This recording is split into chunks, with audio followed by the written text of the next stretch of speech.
তাই নয়, সবচেয়ে হাস্যকর যে বিষয়টি হয়েছে এবং লজ্জাস্কর হয়েছে আলেম ওলামার জন্য, যে ব্রাহ্মণবাড়ির একটা আসনে 3 জন আলেম ওলামা, একজন বিএনপির প্রতিনিধিত্ব করছেন বিএনপি জোটের, একজন জামাত এনসিপি জোটের, একজন চরমনায়ের ইসলামী আন্দোলন জোটের, 3 আলেম ওলামাকে পরাজিত করে একজন নারী প্রার্থী তিনি বিজয় লাভ করেছেন।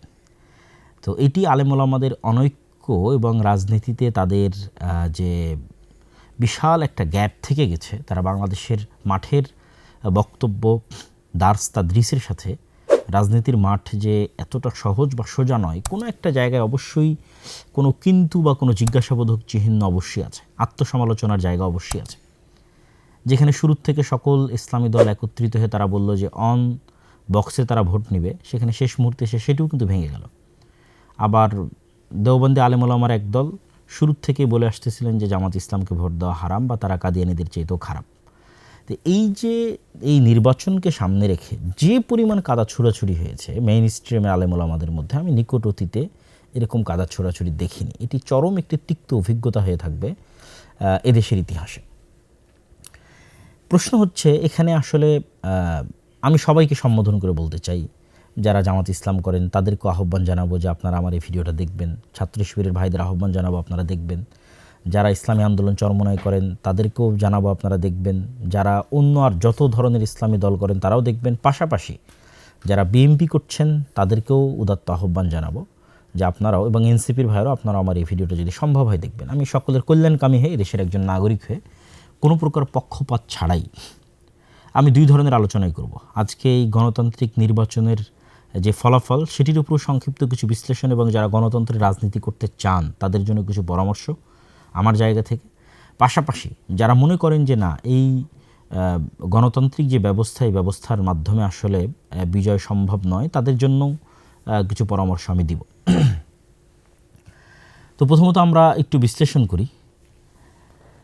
গণতন্ত্রের যারা রাজনীতি করেন, বিশেষ করে বাংলাদেশ বা পাকিস্তান বা ভারতে দীর্ঘদিন থেকে জামাত ইসলামী সবচেয়ে পুরাতন দল হিসেবে গণতন্ত্রের রাজনীতি করে আসতেছে। জামাত ইসলামের জন্য বা এই ধরনের যারা গণতন্ত্রের রাজনীতি করেন এরকম ইসলামপন্থী দলের জন্য বিজয় অর্জন এই গণতান্ত্রিক সিস্টেমে কোনো দিনই কেন সম্ভব নয়, কখনোই কোনো দিনই সম্ভব নয়। কেন?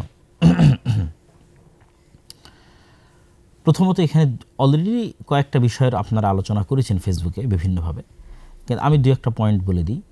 তো আপনি বলবেন যে না আপনারা শুধু হতাশার কথাই বলেন, তাহলে কাজের কথাও বলবো। শুধু হতাশার কথা বলবো যে গণতন্ত্র হারাম শিরক এই বলে আপনাকে নিরাশ করে দেবো সেটি নয়। যারা গণতন্ত্রের রাজনীতি করতে চান তাদের জন্য পরামর্শ বা কাজের কথা থাকবে ইনশাল্লাহ। তো প্রথমত কেন সম্ভব নয় 2টা পয়েন্টে আমি আলোচনা করতে চাই। 1 নম্বর হচ্ছে কাল্ট ফিগার। একজন ব্যক্তিকে ক্যারিশমাটিক লিডারশিপ মেনে তার অধীনে জোয়ার তৈরি করা। ক্যারিশমাটিক লিডারশিপ ছাড়া পৃথিবীতে শুধু গণতান্ত্রিক রাজনীতি নয়, কোনো বিপ্লবী কোনোদিন সাকসেসফুল হয়নি, কোনো বিপ্লবী কোনোদিন সাকসেসফুল হয়নি। তো ক্যারিশমাটিক লিডারশিপ যার কাল্ট ফিগার, আপনারা যারা ফ্যাসিজমের বিরুদ্ধে বলেন তারা বলেন যে কোনো কাল্ট ফিগার যেন তৈরি না হয়, কিন্তু আসলে কাল্ট ফিগার তৈরি না করলে আপনি রাজনীতি করতে পারবেন না। তাহলে আওয়ামী লীগের জন্য কাল্ট ফিগার কি? শেখ মুজিবুর রহমান। তাকে অবিসংবাদিত নেতা বানিয়ে, তাকে মর্যাদার সর্বোচ্চ পর্যায়ে পৌঁছিয়ে, তার আদর্শে আদর্শিত হওয়ার প্রেরণা জাগরিত করে তার নামে রাজনীতি করা, একটা নির্দিষ্ট কাল্ট ফিগারের তৈরি করে তার অধীনে রাজনীতি করা। যারা বিএনপি রাজনীতি করে তাদের জন্য কাল্ট ফিগার শুধু একটা নয়, 2টা। প্রেসিডেন্ট জিয়াউর রহমান, মরহুম প্রেসিডেন্ট, এবং বেগম খালেদা জিয়া। আমরা আল্লাহ সুবহানাহু ওয়া তাআলার নিকটে দোয়া করি আমাদের অতীতে চলে যাওয়া যারা রাজনীতিবিদ ছিলেন তাদের সকলের কোনো অকল্যাণ থাকলে আল্লাহ সেটি ক্ষমা করুক এবং তাদেরকে জান্নাতবাসী করুক। তাদের বিষয়ে আমরা কল্যাণের ধারণা রাখি। তো তাদের 2টা কাল্ট ফিগার, ফলত এই 2টাকে তাকদিস করার মাধ্যমে তারা তাদের রাজনীতি পরিচালনা করে। এই জায়গায় অন্য ইসলামী দলের তো সমস্যা আছে, জামাত ইসলামের সবচেয়ে বড় সমস্যা হচ্ছে জামাত ইসলামের যে কাঠামো, এই কাঠামোতে কখনোই কাল্ট ফিগার তৈরি হওয়া সম্ভব নয়। কেন? এখানে ক্যাডার ভিত্তিক যোগ্যতার ভিত্তিতে এখানে রাজনীতি হয়। কেউ খুব ভালো এই জন্য তার ছেলে রাজনীতিতে আসবে এরকম কোনো ব্যবস্থাপনা এখানে নাই। এটা একটা ভালো দিক, কিন্তু কাল্ট ফিগার তৈরি না হলে গণতান্ত্রিক রাজনীতিতে আপনি সাকসেসফুল হতে পারবেন না। একজন ক্যারিশমাটিক লিডার লাগবে। যেমন এখন এনসিপির যারা রাজনীতি করতেছে তাদের মধ্যেও কিন্তু এখন পর্যন্ত কোনো একজন ক্যারিশমেটিক লিডার তৈরি হয়ে ওঠেনি যে সেই একজনের অধীনে সারা দেশের মানুষ একত্রিত হবে। আপনি যে কোনো বিপ্লব পৃথিবীতে দেখেন, পাকিস্তানের ইমরান খানের দিকে দেখেন অথবা ইরানের আয়াতুল্লাহ আল খামিনির দিকে দেখেন, যেখানেই দেখেন সেখানে একজনকে সবচেয়ে মহান এবং বড় করে তুলে ধরা হয় এবং তার পিছনে মানুষ একত্রিত হয়। এই জুলাইয়ের যে যেটিকে আপনারা গণ অভ্যুত্থান বলতেছেন, এটি বিপ্লবে পরিণত না হওয়ার সবচেয়ে বড় আরেকটি কারণ হচ্ছে এই জুলাই একক কোনো নেতা ছিল না। যদি একক নেতা থাকতো এবং একক আদর্শে আদর্শিত বিশাল কর্মী বাহিনী থাকতো তাহলে ওইটা কিন্তু অভ্যুত্থান না হয়ে বিপ্লবে পরিণত হয়ে যেত এবং আজকে কিন্তু আপনাকে আবার নির্বাচন দেওয়া লাগতো না। যেমন আহমাদ আশ-শারা কি নির্বাচন দিচ্ছে, আর অন্তর্বর্তীকালীন সরকারি 5 বছর 6 বছর দেশ পরিচালনা করতেছে। এখানে একক নেতৃত্বের অধীনে সবাই একত্রিত হয়েছে এবং তার প্রতি আস্থা রেখে, ঠিক আছে, তার অধীনে তার আদর্শে আদর্শিত হয়ে একদল কর্মী বাহিনী তৈরি হয়েছে। তাহলে যারা ইসলামের নামে রাজনীতি করতেছেন তাদের তো কোনো কাল্ট ফিগার নাই, আবার তারা শত মত আর দলে বিভক্ত, কত ফতোয়া তার হিসাব নাই। এর কাছে ও বিভ্রান্ত, ওর কাছে ও ভ্রান্ত, ওর কাছে ও বেদাতি, ওর কাছে ও শিরক। এগুলোর মধ্যে অবশ্যই কিছু সত্যতা কিছু থাকবে না তা নয়, কিন্তু আমি সরাসরি আজকের আলোচনা কিন্তু আমি সরাসরি আপনাদের যে একজন ইসলামিক স্কলার সেই হিসেবে কিন্তু আলোচনা করতেছি না। আজকে বিশ্লেষণ করছি জাস্ট একজন গণতন্ত্রের রাজনীতির একজন কোর দেশের নাগরিক হিসেবে একটা বিশ্লেষণ করতেছি। দ্বিতীয় যেটি বড় বাধা যারা ইসলামের নামে রাজনীতি করছেন, তো ইসলামের নামে রাজনীতি করার প্রথম বাধা কি বললাম, যে আপনাদের কোনো কাল্ট ফিগার তৈরি হওয়া সম্ভব নয়, ঠিক আছে, জামাত ইসলামের নিজের ফ্রেমের কারণে সম্ভব নয়। আর ইসলামী দলগুলো সব বিভিন্ন মাযহাব মতবাদ আদর্শে একজনের কাছে আরেকজন কাফের, আরেকজনের কাছে আরেকজন শিরক মুশরিক, ফলত এখানে কেউ একক নেতৃত্বের অধীনে এসে একত্রিত হবে সেটার কোনো পসিবিলিটি নাই বললেই চলে। আর ওই পসিবিলিটি যদি না থাকে কোনো দিন আপনি ক্ষমতায় যেতে পারবেন না। এটা just full stop, note down করে রাখবেন যারাই আপনার ইসলামের নামে রাজনীতি করতেছেন, গণতান্ত্রিক করেন অগণতান্ত্রিক করেন। 2 নাম্বার ডিপ স্টেট, যেটা আপনারা খুব ভালোভাবে এই 2026-এর ইলেকশনের পরে দেখলেন যে কারচুপি এবং ইঞ্জিনিয়ারিংয়ের মধ্যে যে ডিফারেন্স, যে পার্থক্যটা, যে কারচুপি মানে দিনের বেলা গিয়ে ভোট কেন্দ্র দখল করা, ঠিক আছে, ভোট কেন্দ্র দখল করে জাল ব্যালট বাক্স ভরা, এটা হয়নি। কিন্তু ইঞ্জিনিয়ারিং, ফলাফল ঘোষণা, ইঞ্জিনিয়ারিং। তো ডিপ স্টেট যে শুধু ফলাফল ঘোষণা ইঞ্জিনিয়ারিং করবে বিষয়টি কিন্তু সেরকম নয়। ডিপ স্টেট আরও বহু ক্ষেত্রে তাদের প্রভাব থাকে। ডিপ স্টেট মানে ছায়া রাষ্ট্র। ছায়া রাষ্ট্র যদি আপনি আরও ভালোভাবে বুঝতে চান তাহলে বুঝতে পারবেন যে ডক্টর ইউনূস কেন সাকসেসফুলি কাজ করতে পারেনি, কেন বাংলাদেশের যে ডিপ স্টেট এইটা তাকে সাকসেসফুলি কাজ করতে দেয়নি। প্রতিটা রাষ্ট্রের ডিপ স্টেট থাকে, আমেরিকারও ডিপ স্টেট আছে। তো ওই ডিপ স্টেটের সক্ষতা শুধু জনসমর্থন দিয়ে হয় না। যেটা আমি বহুবার বলেছি যে আপনাদের 16 কোটি মানুষের ভোটের মূল্য প্রথম আলোর কাছে একটা খড়ের টুকরাও নয়। এই কথাটা আপনারা আমার বহু বক্তব্য শুনেছেন। কেন বলেছি এটা? কেন প্রথম আলো হচ্ছে ডিপ স্টেটের পার্ট, ঠিক আছে। তো এই জিনিসটা আপনাকে বুঝতে হবে যে ডিপ স্টেট মানে আপনারা সব 16 কোটি মানুষ ভোট দিয়ে দিলেন আর ডিপ স্টেট পরিবর্তন হয়ে গেল, এটা কিন্তু না। ডিপ স্টেট মানে বহু বাইরের এমবেসি, তাদের সাথে যোগাযোগ, দেশের মধ্যেকার অসংখ্য প্রতিষ্ঠান যেমন আর্মি, সেনাবাহিনী, ঠিক আছে, এস্টাবলিশমেন্টের মধ্যে যারা আছে, বড় বড় ব্যবসায়ী, এর মধ্যে মাফিয়ারাও থাকে, ঠিক আছে। এক কথা স্থায়ীভাবে যারা দেশের স্টেক হোল্ডার, বড় বড় শক্তিশালী প্রতিষ্ঠান, মিডিয়া হতে পারে, তো তাদের যতক্ষণ আপনি আস্থা অর্জন না করতে পারবেন বহির্বিশ্বের সেনাবাহিনীর, দেশের অভ্যন্তরের শক্তিশালী প্রতিষ্ঠানের, ততক্ষণ 16 কোটি মানুষ ভোট দিলেও আপনি ক্ষমতায় আসতে পারবেন না। এটা গণতন্ত্রের নিয়ম, গণতন্ত্রের একটা সিস্টেম, আপনাকে আসতে দেওয়া হবে না। এই সিস্টেম, এই কাঠামো যতদিন থাকবে ততদিন এটাই ঘটবে।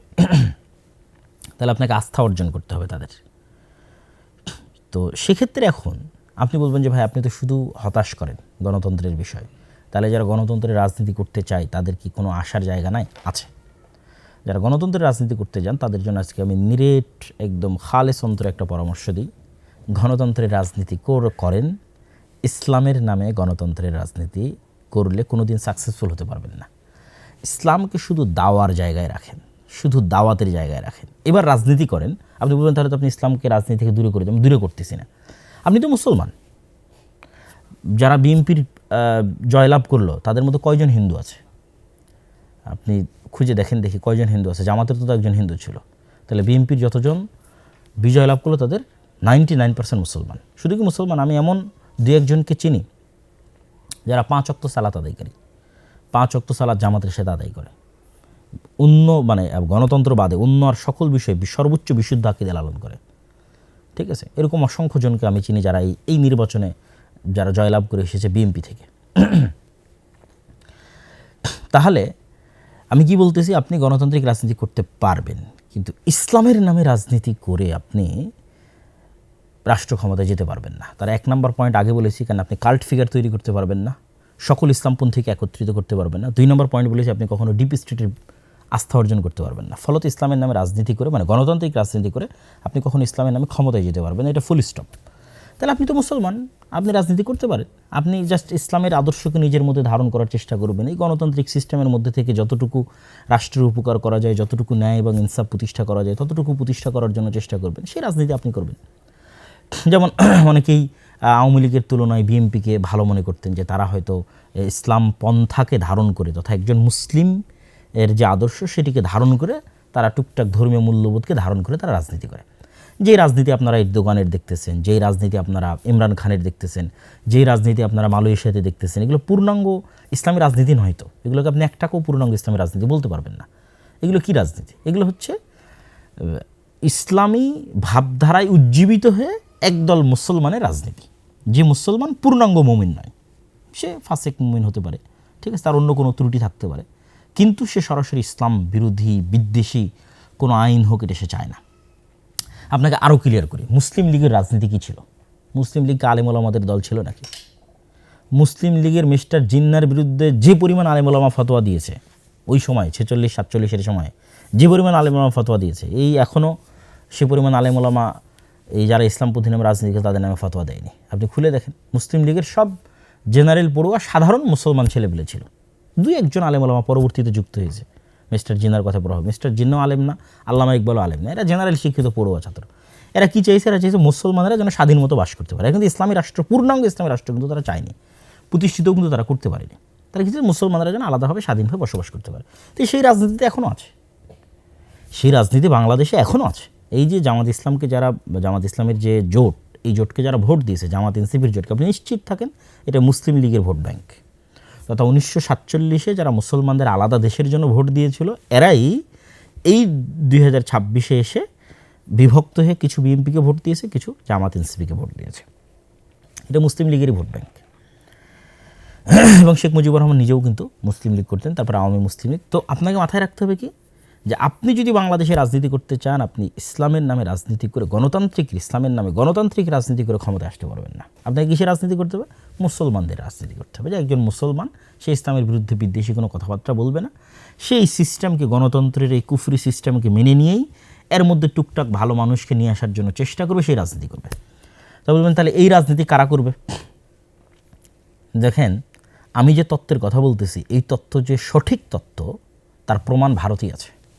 ভারতের আরএসএস, শিবসেনা, বাজরাং দল, ঠিক আছে, এরা কিন্তু নিজেরা যেহেতু কট্টর উগ্র হিন্দুত্ববাদী বিশ্বাসী, ফলত তারা জানে যে কট্টর উগ্র হিন্দুত্ববাদ দিয়ে মানুষের ভোট নিয়ে তারা বিজয় অর্জন করে ক্ষমতায় আসতে পারবে না। তখন আরএসএস, শিবসেনা, বাজরাং তারা কী করেছে? তারা তাদের মডারেট হিন্দুদের দিয়ে আরেকটা নতুন রাজনৈতিক দল তৈরি করেছে, তার নাম বিজেপি। বিজেপি একটা রাজনৈতিক দল, এইটা সরাসরি উগ্র হিন্দুত্ববাদ তার মেইন মতাদর্শের মধ্যে আছে লিখিতভাবে, এরকম নয়, বরং তারা আরএসএস কর্তৃক নিয়ন্ত্রিত হয়। আরএসএস কট্টর উগ্রবাদ, তারা বাজরং দল, শিবসেনা কর্তৃক নিয়ন্ত্রিত, তারা কট্টর উগ্রবাদ। কিন্তু বিজেপি তারা সাধারণ হিন্দু, খুব যে হিন্দু ধর্মকে খুব ভালোভাবে মেনে চলে, খুব আল্লাহ, মানে তাদের হিন্দু ধর্মের দিক থেকে খুব হিন্দু ধর্ম মেনে চলে এরকম কিন্তু, সতী সাধু এরকম কিন্তু নয়, ঠিক আছে। তো সেক্ষেত্রে এই যে জামাত ইসলাম সহ আর যারা ইসলামের নামে রাজনীতি করতেছে, সেটা ইসলামী আন্দোলন বাংলাদেশের চরমনাই হোক, সেইটা জমিয়তে কি যেন ওলামা ইসলাম একটা আছে, আরও অনেক ইসলামের নামে যারা রাজনীতি করতেছে বাংলাদেশে, তাদের সকলের উচিত হবে তারা এরকম সাধারণ জেনারেল শিক্ষিত মুসলমান সন্তানদের দিয়ে একটা রাজনৈতিক দল তৈরি করবে। যেই কাজটা বিএনপি তাদেরকে অতীতে করে দিত, তারা যদি মনে করে যে এখন বিএনপি ছাড়াও তাদের এরকম একটা রাজনৈতিক দলের দরকার আছে, তাহলে এরকম একটা তারা সাধারণ মুসলমানদের এরকম একটা রাজনৈতিক দল তৈরি করবে, যেমন এনসিপি হতে পারে সেই রাজনৈতিক দল, যারা সরাসরি ইসলামী রাষ্ট্র প্রতিষ্ঠার রাজনীতি করবে না, কিন্তু এই দেশের মুসলমানদের, স্বাভাবিক মুসলমানদের যে অধিকার রক্ষার কথা সেটা বলবে, যেমন ওসমান হাদি করতো, যেমন আমাদের জুলাইয়ের যে ছেলেমেয়েরা তারা করতেছে। এই ধরনের ছেলে মেয়েদেরকে যদি আপনি এগিয়ে দেন, তাহলে এরা হচ্ছে একটা কাল্ট ফিগারও তৈরি করতে পারবে, কেন, যেহেতু সে সরাসরি ইসলামী নয়, ফলত এখানে ফতোয়া ফারাইজ আসবে না, মাসলাক আসবে না, মতবাদ আসবে না, আদর্শ আসবে না, শিরক বেদাত আসবে না, মানে এইগুলো নিয়ে মুসলমানদের ইসলামী দলগুলোর মধ্যে যে গণ্ডগোল সেগুলো আসবে না। তাহলে কাল্ট ফিগার একটা তৈরি করতে পারবে। 2 নম্বর, যেহেতু তারা সরাসরি ইসলামী নয়, মডারেট সাধারণ মুসলমান, সেহেতু তারা ডিপ স্টেটের আস্থা অর্জন করতে পারবে। ডিপ স্টেট যেগুলো নিয়ে অ্যালার্জেটিক, সেগুলোর বিষয়ে তারা টুকটাক ম্যানেজও করতে পারবে। ম্যানেজ করার মাধ্যমে তারা দেখা যাচ্ছে ক্ষমতায় যাবে। এবং আপনারা যে মন্দের ভালোটা চাচ্ছেন, যে মন্দের ভালো নিয়ে আপনারা গত 1 মাস যাবৎ ফেসবুক একদম তোলপাড় করে ফেলেছেন, সেই মন্দের ভালোর একমাত্র সমাধান এইটা। সেক্ষেত্রে যত ইসলামের নামে গণতান্ত্রিক রাজনীতি দল আছে, এদের সবকে তাদের রাজনীতি অফ করে দিয়ে দাওয়াতি কাজ করতে হবে। তারা দাওয়াতি ফিল্ড তৈরি করবে, সন্তান তৈরি করবে, প্রজন্ম তৈরি করবে। আর ওই মুসলমানের সন্তানরা স্বাভাবিক, যতদিন অন্তত গণতান্ত্রিক সিস্টেম আছে ততদিন সেই গণতান্ত্রিক সিস্টেমে তারা রাজনীতি করবে। এটি গেল যারা গণতন্ত্রের মধ্যে দিয়ে ইসলামের রাজনীতি করতে চান তাদের জন্য পরামর্শ। যদি আপনাদের ভালো লাগে আপনারা পরামর্শ গ্রহণ করতে পারেন, আর না হলে আমি যেভাবে ফুল স্টপ দিয়েছি এটা আসলেই ফুল স্টপ। দেখেন, এই নির্বাচনেও জামাত ইসলাম কিন্তু চেষ্টা করেছে তার ইসলামী রাজনীতির খোলস থেকে বের হয়ে আসার। এটা ছাড়া তার কোনো উপায় ছিল না। মন্দিরে গেছে, তারপরে কত রকমের বক্তব্য, মূর্তি পূজার সাথে রোজার তুলনা, মানে একটা সেকুলার দলের মধ্যে যা যা অনুষঙ্গ থাকে তার সব কিছুই কিন্তু জামাত ইসলাম তার নিজের মধ্যে নিয়ে আসার জন্য কী করেছে, চেষ্টা করেছে। তাহলে কেন চেষ্টা করতেছে? সেটা অবশ্যই ডিপ স্টেটের আস্থা অর্জন করার জন্য, অবশ্যই সাধারণ জেনারেলি শিক্ষিত মুসলমানদের আস্থা অর্জন করার জন্য। তাহলে আর ইসলামী দল রাখার কী দরকার? এই কথাটাই আমি বলতেছি, যে এই কাজগুলো যখন আপনি ইসলামের নামে করবেন তখন সেখানে ইসলামও কলুষিত হয়। দেখেন, আমি এবারের নির্বাচনের পূর্বে 2024 যে নির্বাচন এবং 2026 নির্বাচন হলো, এই 2 নির্বাচনে আমি দেশে ছিলাম। ইতিপূর্বে আর কোনো নির্বাচনে দেশে থাকার সুযোগ হয়নি। 2008 যেটা তত্ত্বাবধায়ক সরকার আমলে যে নির্বাচন হয়েছিল তখনও দেশে ছিলাম, তখন একটু কম বুঝতাম। তো এবার এই 2 নির্বাচনে আমি বিভিন্ন নির্বাচনের যে তথ্য কেন্দ্র, বুথ, এগুলোতে আমি ঘোরার চেষ্টা করেছি। বিভিন্ন নির্বাচনী এলাকায় গত 5-10 দিন ঘোরার চেষ্টা করেছি। অসংখ্য যারা এমপি ক্যান্ডিডেট আছে, জামাত ইসলামের, বিএনপির অসংখ্য এমপি ক্যান্ডিডেটদের সাথে সাক্ষাৎ করেছি। আমার অবজারভেশন আপনাকে বলি, ভোট কেন্দ্র স্বাভাবিক একটা মানুষের ঘর থেকে অন্তত যাতায়াত খরচও যদি বলি, তাহলে অন্তত কোথাও 30 টাকার ভাড়ার দূরত্ব, কোথাও 40 টাকার, কোথাও 50 টাকার। যাদের বাড়ি একদম ভোট কেন্দ্রের পাশে তাদেরটা ভিন্ন, কিন্তু স্বাভাবিকভাবেই ভোট কেন্দ্র থেকে যারা মোটামুটি দূরত্বে আছে তাদের 30, 40, 50 টাকা ভাড়ার দূরত্বে। তো আমি অনেককে জিজ্ঞেস করলাম, ভাই আপনি কীভাবে যাচ্ছেন? তো অটোরিকশায় যাচ্ছে। অটোরিকশা কীভাবে পেলেন? তাহলে ওই দলের পক্ষ থেকে অটোরিকশা দেওয়া আছে। যাতায়াত খরচ, হ্যাঁ যাতায়াত খরচ দেওয়া আছে। তাহলে এই যে বিশাল একটা মানুষকে যারা আপনাকে সাপোর্ট করে তাদেরকে ভোট কেন্দ্রে নিয়ে যাওয়া, আমি অন্য কথা বাদ দিলাম, জাস্ট ভোট কেন্দ্রে নিয়ে যাওয়ার জন্য কেন মানুষ ফ্রিতে ভোট দিতে যাবে? কত কোটি মানুষ ভোট দিয়েছে আপনি দেখেন দেখি, 12 কোটি মানুষের। আমার আব্বা আম্মা জীবনে কোনো দিন ভোট কেন্দ্রে যায়নি, তারা এটাকে ফেতনা মনে করে এই ভোট কেন্দ্রে যাওয়াকে। এরকম হাজার হাজার লক্ষ লক্ষ মানুষের যারা জীবনে কোনো দিন ভোট কেন্দ্রে যায়নি। তাহলে মানুষ নিজের খায়ে নিজের খরচ করে কেন ভোট কেন্দ্রে যাবে? কেউ যাবে না। তাহলে এই যে যত মানুষ ভোট কেন্দ্রে গেছে এদের অধিকাংশ মানুষই, অন্তত আমি গ্রামগঞ্জের লেভেলে বলতেছি, শহরে ঢাকা শহরের দিকে আমি ছিলাম না, গ্রামগঞ্জের লেভেলে বলতেছি, তাদেরকে যাতায়াত খরচ দেওয়া হয়েছে, তাদেরকে গাড়ি ভাড়া দেওয়া হয়েছে, তাদের জন্য আলাদা অটো রিজার্ভ করা হয়েছে, সেগুলোতে করে তারা ভোট কেন্দ্রে গেছে। তাহলে একটা নির্বাচনে কী পরিমাণ টাকার লেনদেনের প্রয়োজন হয় একটা নির্বাচনে জয় অর্জনের জন্য, এটা একমাত্র যারা রাজনৈতিক দল করে গণতান্ত্রিক তারাই জানে। আপনি টাকা ছাড়া জনগণকে ভোট কেন্দ্রে নিয়ে যেতে পারবেন না এবং অন্যের তুলনায় বিজয় অর্জন করতে পারবেন না। মানে জাস্ট ভোট গণনা পরে, মানে ইঞ্জিনিয়ারিং থামানোর জন্য, ডিপ স্টেটের আস্থা অর্জনের জন্য পরের কথা বলতেছে, জাস্ট ভোট আর ভোট কেন্দ্রে যাবে, এটা আপনি টাকা ছাড়া করতে পারবেন না। আল্লাহু আলাম এই ভোটে কত হাজার কোটি টাকা খরচ হয়েছে, 2-3 হাজার কোটি টাকার নিচে অবশ্যই নয়। তাহলে আপনি ইসলামের নামে রাজনীতি করে একটা মানুষকে টাকা দিতে পারবেন? পারবেন না। যদি দেন তাহলে তো আপনার ইসলামী যে আদর্শের কথা বলছেন, সত্য ন্যায়, সেটা তো থাকলো না, তাই না? আল্লাহ সুবহানাহু ওয়া তাআলা ভালো জানে, যিনি সৈয়দপুর বিমানবন্দরে আটকা পড়েছিলেন তার কাছে সেই অর্থ কী বাবদ ছিল বা কী কারণে ছিল। কিন্তু এটি আলেম ওলামা হোক বা যারা ইসলামের নামে রাজনীতি করুক তাদের জন্য মানুষ হানিকর বা সম্মান হানিকর হয়েছে কিনা? অবশ্যই হয়েছে। তাহলে আপনি নিশ্চিত থাকেন গণতন্ত্রের এই সিস্টেমে আপনি যদি ইসলামের নামে রাজনীতি করতে চান আপনাকে মুনাফিক হয়ে যেতে হবে। এই যে খতিবে বাঙ্গাল জুনায়েদ আল হাবিব সাহেব, আমি কারো নাম নিয়ে বলি না, আজকে তার নাম নিয়ে বললাম, তিনি কি পরিমাণ তার আত্মমর্যাদাকে ভুলুণ্ঠিত করেছেন বিভিন্ন কথা এবং বিভিন্ন বক্তব্যে, সেটা আপনারা খুব ভালোভাবে জানেন। তাহলে এই পরিমাণ আত্মমর্যাদাকে ভুলুণ্ঠিত না করলে, এই পরিমাণ মানে যে কথা যেটা আমি আমার পুরো কথায় তুলে ধরতে চাচ্ছি আর কি, যে এক কথায় আপনি গণতান্ত্রিক সিস্টেমের সাথে রাজনীতি করতে গেলে আপনাকে মুনাফিকির পথ অবলম্বন করতে হবে, আপনি জিততে পারবেন না। তাহলে কেন ইসলামের নামে এই কাজটা করবেন? এবং ইসলামের নামে যদি কাজটা করেন তবুও জিততে পারবেন না। কেন বলেছি? ওই আগের দুটো পয়েন্ট, কাল্ট ফিগার তৈরি করতে পারবেন না, ডিপ স্টেট আস্থা অর্জন করতে পারবেন না। তাহলে কী করতে হবে? ইসলামকে আপনি দাওয়াতের জায়গায় রাখেন, আর সাধারণ মুসলমানের সন্তানদের দিয়ে দেন, যারা জেনারেল শিক্ষিত স্বাভাবিক, তাদেরকে দিয়ে দেন এই রাজনীতির ময়দানে, তারা রাজনীতি করুক, তাদেরকে আপনারা পিছন থেকে সাপোর্ট দিতে পারেন। আরও একটা কথা বলি, ইসলামের নামে রাজনীতি করার আর একটা ক্ষতির দিক আপনাকে বলি। আপনারা আমার সাথে যে কোনোভাবে দ্বিমত করতে পারেন, আমি জাস্ট ওপেন খোলামেলা মনের কথা আপনাদের সাথে তুলে ধরতেছি। ইসলামের নামে গণতান্ত্রিক রাজনীতি করার একটা ক্ষতিকর দিক হচ্ছে মুসলমানদের কাছে ইসলামকে শত্রু বানানো হয়। গত 17 বছর যেমন আওয়ামী লীগ সরকার যে কোনো দাড়ি টুপি দেখলে মনে করতো যে মনে হয় আমার শত্রু, যে হয়তো রাজাকার অথবা জামাত অথবা শিবির, ঠিক আছে। এখন বিএনপি সরকারও যে ক্ষমতায় আসতেছে, সেও মনে করবে যে কোনো দাড়ি টুপিকে দেখলে তার অন্তরে কাজ করবে যে এ মনে হয় জামাত, এ মনে হয়, যেমন উনি তো বলেইছেন যে গুপ্ত, ঠিক আছে, এটা তার অন্তরে কাজ করবে। অথচ সে কিন্তু মুসলমান, তথা পুরো বিএনপিতে যারা আছে তারা সবাই মুসলমান। তাহলে বিএনপির এই সমস্ত মুসলমান নেতাদেরকে আমরা ইসলামের শত্রু বানিয়ে দিলাম। আমরা যদি ইসলামের নামে রাজনীতি না করে স্বাভাবিক রাজনীতি করতাম, তাহলে কিন্তু শুধু মুসলমানদের রাজনীতি করতাম, তাহলে কিন্তু ইসলামকে শত্রু বানানো হতো না। যে কোনো দাড়ি টুপিওয়ালা মানুষকে দেখলে কিন্তু তারা শত্রু মনে করতো না। আমরা যদি দাওয়াতের মাঠে থাকতাম এবং সাপোর্ট দিতাম, এরকম কোনো একটা দল তৈরি করে দিতাম, যেমন আমি উদাহরণ দিয়েছি বিজেপি এবং আরএসএসের, যেমন আমি উদাহরণ দিয়েছি যে এখনকার ইসলামী রাজনৈতিক দলগুলো পারে এনসিপিকে সামনের দিকে এগিয়ে দিতে, যে বাবা তোমরাই রাজনীতি করো, আমরা দাওয়াত দিয়ে ফিল্ড তৈরি করে দেবো, তোমাদেরকে সকল প্রকার সাপোর্ট দেবো, রাজনীতি তোমরা করো। এনসিপির ছেলেদের কথা বলতে পারেন আপনারা। তো এইগুলো আপনাদের জন্য পরামর্শ। ইসলামের নামে রাজনীতি করতে গিয়ে আমরা মুসলমানদের কাছেই ইসলামকে শত্রু বানিয়ে ফেলতেছি, এটার একটা দীর্ঘমেয়াদী ক্ষতিকর প্রভাব আছে। তাহলে আমি যারা গণতন্ত্রের রাজনীতি করে তাদেরকে আমি হতাশও করছি না, কিন্তু তাদেরকে সমাধানও দিচ্ছি।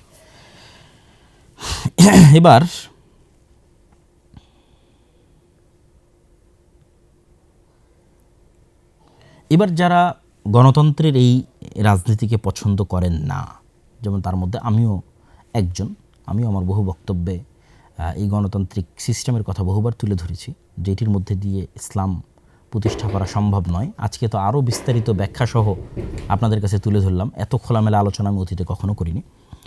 বিএনপির ভাইদের জন্য আমার কিছু নাসিহা আছে, এবং যারা গণতন্ত্রের বাইরে গিয়ে ইসলাম প্রতিষ্ঠা করতে চান তাদের জন্য নাসিহা আছে। তো যেহেতু এতক্ষণ যেহেতু একটু সরাসরি একদম পলিটিক্যাল আলোচনা করছি, আমি যেন বিএনপির ভাইদের জন্য নাসিহাতে আমার বক্তব্য শেষ করি। আমি মনে করি যে বিএনপির ভাইরাও তারাও মুসলমান, এবং তাদের সাথে আমাদের আন্তরিক হওয়া উচিত। তাদের সাথে আমাদের, যারা ইসলামের নামে রাজনীতি করছেন, যারা মুসলমানদের রাজনীতি করছেন, তাদের শত্রুতাপূর্ণ যে মনোভাব, এটা দিন শেষে আমাদের ইসলামকে ক্ষতিগ্রস্ত করবে। তাহলে কী করা উচিত? সৎ উপদেশ এবং দোয়া। কথা আমরা আগেও বলেছি এবং এখনও বলছি। এবং এই সৎ উপদেশ এবং দোয়ার জায়গা থেকে বিএনপির যারা দায়িত্বশীল, যারা নেতৃস্থানীয় আছেন, তারেক রহমান সাহেবের সাথে আমার যখন দেখা হয়েছিল, তখনও আমি তার কাছে এই কথাগুলো তুলে ধরেছিলাম। আজকেও আমি একটি কথা বলে বিএনপির ভাইদের শেষ করব, তাদের প্রতি নাসিহা, সেটি হচ্ছে বিভাজনের রাজনীতি না করা। গণতন্ত্রের রাজনীতির একটা বড় অনুষঙ্গ হচ্ছে বিভাজনের রাজনীতি। আর বাংলাদেশের, ভারতের রাজনৈতিক বয়ান হচ্ছে মুক্তিযোদ্ধা বনাম রাজাকার। অবশ্যই 47 যেমন আমাদের ইতিহাসের অন্যতম গুরুত্বপূর্ণ অংশ, 71 আমাদের ইতিহাসের অন্যতম গুরুত্বপূর্ণ অংশ, 24 আমাদের ইতিহাসের অন্যতম গুরুত্বপূর্ণ অংশ। কিন্তু এটিকে বেস বানিয়ে কারোর সাথে চিরন্তনভাবে শত্রুতা তৈরি করে রাখা, দেশেরই নাগরিকদের একটা অংশকে বৈষম্যের শিকার করা, এটা দেশকে ধ্বংস করে দেয়। তো অন্তত অতীতের সরকার যে ভুলগুলো করেছে, আপনারা সেই ভুলগুলো যদি না করেন, আপনারা যদি দেশের মধ্যে বিভাজনের রাজনীতি তৈরি না করেন, উদারতা দেখান, আশা করি যে আল্লাহ সুবহানাহু ওয়া তাআলা আপনাদের শাসনে কল্যাণ দিতে পারে। জুলম না হলে, বিভাজনের রাজনীতি তৈরি না হলে আল্লাহ সুবহানাহু ওয়া তাআলা এটির মধ্যে বরকত দিতে পারে।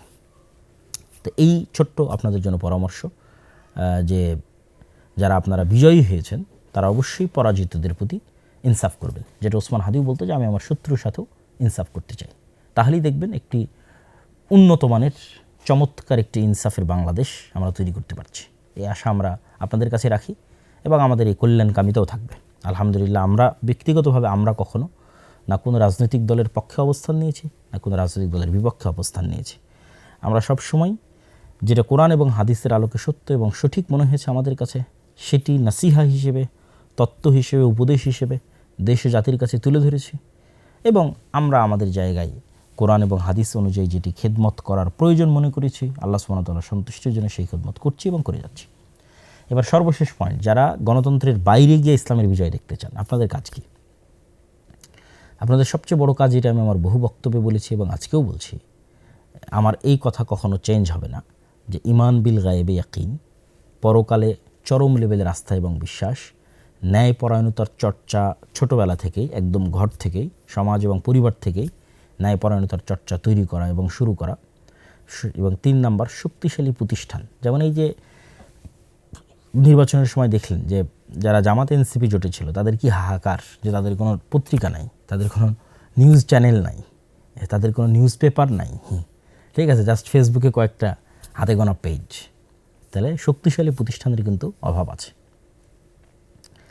তো ওসমান হাদি বলতো যে জীবন দেওয়া অনেক সহজ, কিন্তু বাস্তবে কোনো কিছু করা এটা কঠিন। আমাদের করার লোক লাগবে, জ্ঞান অর্জনের লোক লাগবে, প্রজন্ম তৈরি করার লোক লাগবে। আর যারা গণতন্ত্রের বাইরে গিয়ে ইসলাম প্রতিষ্ঠা করতে চান, তাদের জন্য আমার কথা হচ্ছে, কোনো কিছুর পরিপূর্ণ ধ্বংস ছাড়া কোনো কিছুর পরিপূর্ণ উত্থান হয় না। আমি বিল্ডিংটা রেখে দিয়ে এখানে আর একটা নতুন বিল্ডিং, যেটা এর সাথে যায় না, নতুন ভিন্ন ডিজাইন কেমনে বানাবো বলেন?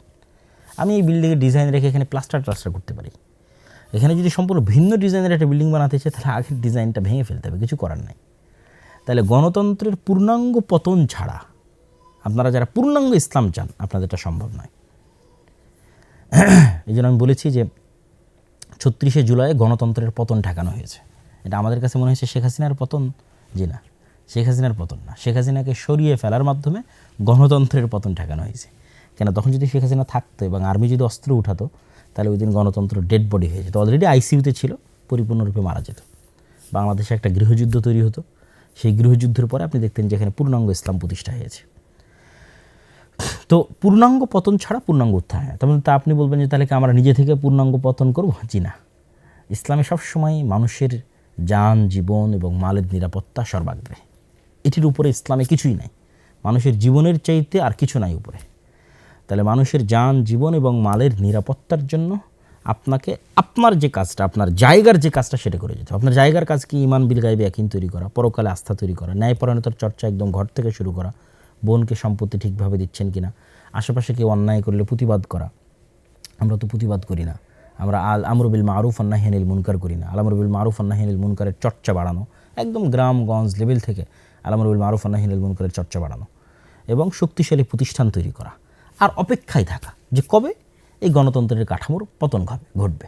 আমি আমার বহু বক্তব্যে বলেছি, যেহেতু গণতন্ত্র পূর্ণাঙ্গ ন্যায় বিচার দিতে পারবে না, সেহেতু গণতন্ত্রের একদিন পতন হবেই।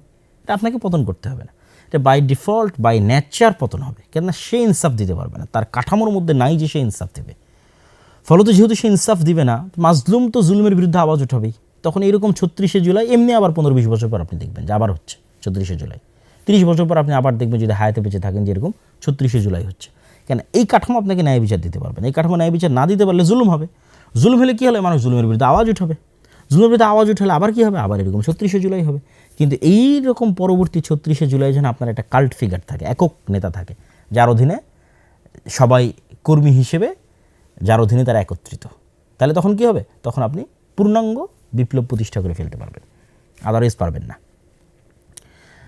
তাহলে সেক্ষেত্রে আমি কী বললাম, যে গণতন্ত্রের যে পূর্ণাঙ্গ পতন, এটা আল্লাহর পক্ষ থেকেই হবে, এমনিই হবে। কীভাবে হবে? এটা আল্লাহ সুবহানাহু ওয়া তাআলা ভালো জানেন। যেমন ধরেন আমেরিকার যে বিশাল সাম্রাজ্য, আল্লাহ সুবহানাহু ওয়া তাআলা বলেছেন যে আল্লাহ সুবহানাহু ওয়া তাআলা যদি একদল মানুষকে তার একদল মানুষের পতন না করাতেন, ওয়ালাউলা দাফউল্লাহিন নাসা বা'দাহুম বিবা'দ, তাহলে পৃথিবীতে জুলুমের কারণে মানুষ অস্থির হতো। আজকেও যদি ফেরাউন জীবিত থাকতো, কী হতো বলেন তো? আপনি বলেন যে 5000 বছর হয়ে গেছে, ফেরাউন এখনও জীবিত আছে, তাহলে আজকে আমাদের অবস্থা কী হতো? এটা আল্লাহ করেননি, ফেরাউনকে আল্লাহ ধ্বংস করে দিয়েছেন মানুষকে বাঁচানোর জন্য। তো এইরকম সুপার পাওয়ার আজকে আমেরিকা আছে, তার আগে সুপার পাওয়ার রাশিয়া ছিল, তার আগে আর কেউ ছিল, ইংল্যান্ড সুপার পাওয়ার ছিল, ইংল্যান্ড চলে গেছে, রাশিয়া চলে গেছে, আমেরিকা চলে গেছে, আমেরিকাও যাবে একদিন। তাহলে এরকম সুপার পাওয়ারের পতন হবে। যখন দেখবেন যে আমেরিকার সুপার পাওয়ারের পতন হচ্ছে, কীভাবে হবে? এটা আল্লাহ সুবহানাহু ওয়া তাআলা জানে। কে জানতো রাশিয়া ইউক্রেন যুদ্ধ এতদিন দীর্ঘায়িত হবে? কে জানতো? কেউ জানতো না। এই রাশিয়া ইউক্রেন যুদ্ধ এত দীর্ঘায়িত হওয়ার কারণে যে সিরিয়াতে আহমদ আশ-শারা বিজয়ী হয়েছে। এই রাশিয়া ইউক্রেনের এত যুদ্ধ দীর্ঘায়িত হওয়ার কারণেই তো আফগানিস্তানে তালেবানরা ক্ষমতা আসতে পেরেছে। যদি এই রাশিয়া ইউক্রেন যুদ্ধ না হতো, এরা জীবনেও পারতো না, বুঝলেন? এটা আল্লাহর পক্ষ থেকে হয়। তো এরকম কোনো এক ছোট্ট অজুহাতে দেখবেন, এই যে অ্যাপস্টাইন ফাইল, যেটা আমি তো বলি যে এটা আমেরিকার অধপতনের শুরু, আল্লাহ বড় বড় পরাজয়গুলো দেন ছোট্ট ছোট্ট জিনিস দিয়ে, অতি ছোট্ট, আপনি বুঝবেন না যে কোন ক্ষুদ্র জিনিস থেকে পরাজয় শুরু। আমেরিকার অধপতন মানেই তো গণতন্ত্রের অধপতন ভাই। আজকে আমেরিকার পতন হবে, কালকে সব জায়গাতে গণতন্ত্র গায়েব হয়ে যাবে, এটাই নিয়ম। যে যে আদর্শের ধারক ও বাহক তার পতনের সাথে সাথে সে আদর্শ গায়েব হয়ে যায়। তাহলে আপনাকে কী করতে হবে? আপনাকে প্রস্তুতি নিতে হবে, ওই দিন আসার অপেক্ষায় থাকতে হবে। আপনার প্রস্তুতি হবে ইমান বিল গায়েব ইয়াকিন, আপনার প্রস্তুতি হবে পরকালে আস্থা, আপনার প্রস্তুতি হবে ন্যায়পরায়ণতার চর্চা। কেন ন্যায়পরায়ণতার চর্চার মাধ্যমে নেতা তৈরি হয়, আদারওয়াইজ নেতা তৈরি হয় না। ন্যায়পরায়ণতার চর্চা যদি আমি না করি, ধরেন আমি যদি না করি আমিও নেতা না, এটা হলো সিম্পল কথা। যে তার মানে আমি বলতেছি মানে যে আমি নেতা তা না, কিন্তু আমি যদি ন্যায়পরায়ণতার চর্চা না করি আমিও নেতা না। যে ন্যায়পরায়ণতার চর্চা করবে সেই নেতা হবে। বহু ছোট্ট কুড়ে ঘর থেকে এসে নেতা হয়ে যেতে পারে, কোনো গ্যারেন্টি নেই কে কোথায় থেকে এসে কীভাবে নেতা হবে। ন্যায়ের চর্চা করতে গিয়েই নেতা তৈরি হবে, অন্যায়ের প্রতিবাদ করতে গিয়েই নেতা তৈরি হবে। এটি স্বাভাবিক এবং সিম্পল রুলস নেতা তৈরি হওয়ার। তাই ইমান বিল গায়বে ইয়াকিন, পরকালে আস্থা, ন্যায়পরায়ণতার চর্চা, শক্তিশালী প্রতিষ্ঠান। আর অপেক্ষা কবে এই গণতন্ত্রের পূর্ণাঙ্গ পতন হয়। যেদিন গণতন্ত্রের পূর্ণাঙ্গ পতন হবে সেদিন যদি আপনি প্রস্তুত থাকেন, যেমন 36 জেলে আপনি প্রস্তুত ছিলেন না, যদি আপনার প্রস্তুত থাকেন পূর্ণাঙ্গ ইসলাম প্রতিষ্ঠা হয়ে যাবে। আর যদি প্রস্তুত না থাকেন তাহলে তো এটার জন্য আপনি নিজেই দায়ী। তাহলে ইমিডিয়েট রেজাল্টের আশা বাদ দিতে হবে, ইমিডিয়েট উত্তেজনা বাদ দিতে হবে, বিশাল দীর্ঘমেয়াদী 30 বছরের প্ল্যান করে প্রস্তুতি নিতে হবে। তো আশা করি আমি নির্বাচন পরবর্তী যে পর্যালোচনা ছিল সেই পর্যালোচনায় আমি সকলের জন্য আজকে নাসিহা দিয়েছি, একদম শতভাগ আমার হৃদয়কে পরিষ্কার করে, কারো প্রতি চুল পরিমাণ পক্ষপাতিত্ব না রেখে। আলহামদুলিল্লাহ, আল্লাহর কসম, কারো প্রতি চুল পরিমাণ পক্ষপাতিত্ব নাই। যারা আমাদের সম্পর্কে জানেন এবং বুঝেন তারাও খুব ভালোভাবে জানেন। তো আমি সম্পূর্ণ শতভাগ ন্যায় এবং ইনসাফের সাথে জামাত ইসলাম, ইসলামী আন্দোলন চরমনায়, যারা ইসলামের নামে গণতন্ত্রের রাজনীতি করে তারা, এনসিপি ছাত্ররা, তারপরে বিএনপি এবং সর্বোপরি যারা গণতন্ত্রের বাইরে গিয়ে ইসলামের বিজয় চান, তাদের সকলের জন্য তাত্ত্বিক বলেন, বাস্তব বলেন, সকল ধরনের পরামর্শ আপনাদের জন্য দিয়েছি। আল্লাহ সুবহানাহু ওয়া তাআলা আমাদের দেশকে শান্তি শৃঙ্খলায় পরিপূর্ণ করে দিক, আমাদের এই জাতিকে আল্লাহ সুবহানাহু ওয়া তাআলা রক্ষা করুক। এই দেশের মানুষ বহু রক্ত দিয়েছে, বহু রক্ত। সেই মোগলদের পূর্বের আমল থেকে এখানে স্বাধীন সুলতানি শাসন আমলের জন্য লড়াই হতো। বাঙালিরা স্বাধীনতা প্রিয় জাতি, তারা বিদ্রোহী জাতি। শাসন করতে পারুক আর না পারুক, নিজেদের শাসন ধরে রাখতে পারুক আর না পারুক, আরেকজনকে উল্টায় ফেলতে খুব পারে। মানে বিদ্রোহী হিসেবে তারা খুব বিখ্যাত।